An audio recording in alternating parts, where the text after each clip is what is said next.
Good evening. Welcome to Fineprint. I'm Molly Gambhir.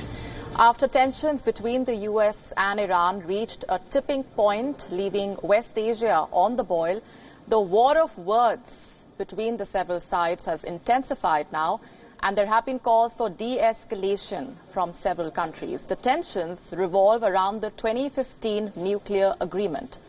The Iranian foreign minister has now hit out at France, Germany and Britain for triggering the dispute mechanism of that nuclear agreement.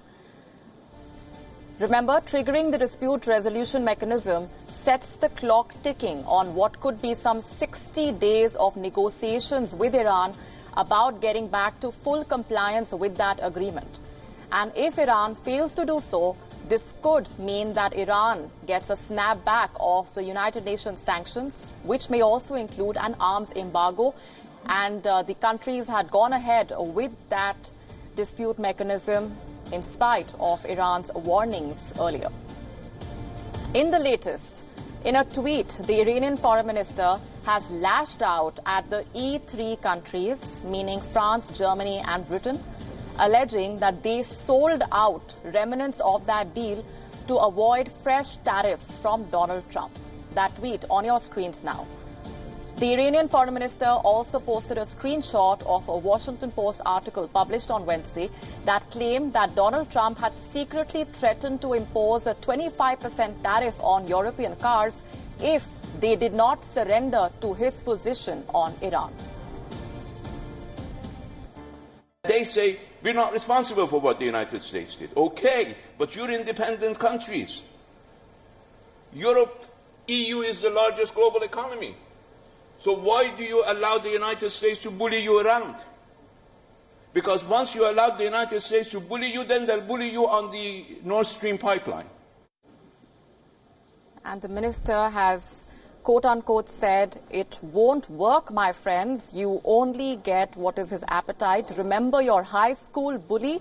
If you want to sell your integrity, go ahead, but do not assume high moral or legal ground. That's a scathing attack coming in from the Iranian foreign minister through that tweet. Now, the speculation surrounding the tariffs that Donald Trump had threatened to impose on the E3 countries also confirmed by Germany's defense minister. In a statement, the minister confirmed these allegations that have been made by the Iranian foreign minister, saying that this expression of threat does exist.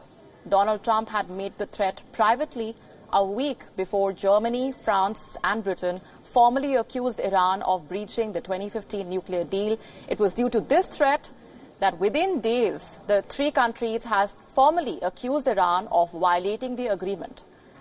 The U.S. effort to coerce the European nations through tariffs represents a new set of hardball tactics with the U.S.'s oldest allies, underscoring the extraordinary crisis when it comes to their relationship.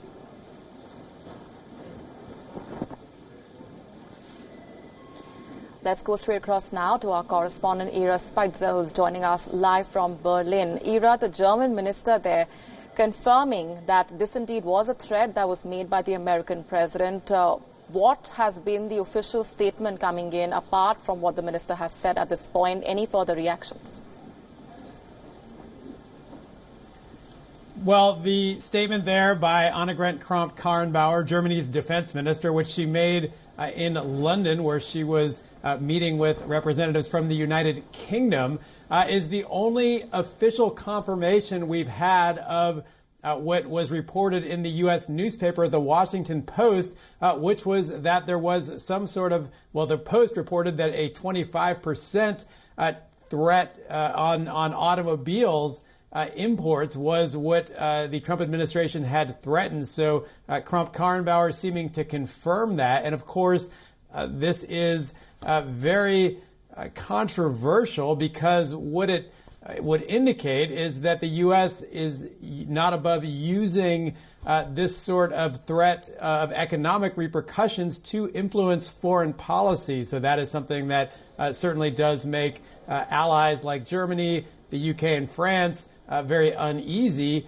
But that being said, it is likely that they were going to trigger that dispute mechanism anyways. That is what sources have indicated. So it's unclear whether the threat really had much of an impact on how things played out, but certainly the optics of it are not great for the European side. And we saw there, as you mentioned, the Iranian foreign minister, Javad Zarif, going crazy on Twitter and talking about how Europe was simply playing this losing strategy by bowing to the U.S. demands. So a lot to take in here, of course, with a very volatile situation right now with the Iran nuclear deal, given the recent tensions, of course, between the United States and Iran. Yes, but if we read between the lines of what the German minister has said in that statement, it does confirm that the threat very much existed, which again confirms what the Iranian foreign minister has said. So, coming at a time when tensions, of course, have been escalating between the U.S. and Iran, this also means that the U.S. has been trying to arm twist these three countries with further tariffs if they go against what Donald Trump has been saying. And this is a very dangerous path that all these countries seem to be moving ahead on.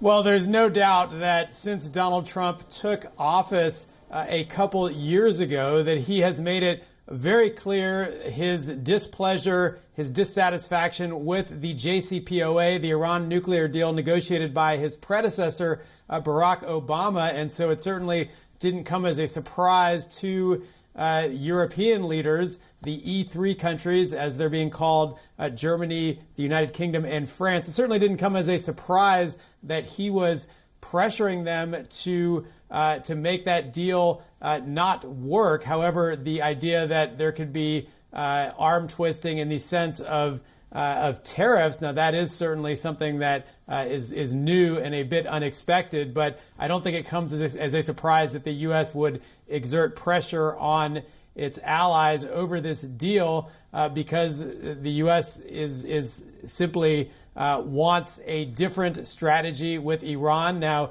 Europe has certainly tried to maintain this deal. They worked so hard, of course, to even get to the point. And what European leaders and diplomats are still saying is that this is the only real path to preventing Iran from having a nuclear weapon, from being able to enrich uranium, that the Iran nuclear deal was the way forward. So certainly a difference of interest right now, a difference of approach between Europe and its ally, the United States. However, given the United States' position on this, they are able to exert more influence over the process than the Europeans might like.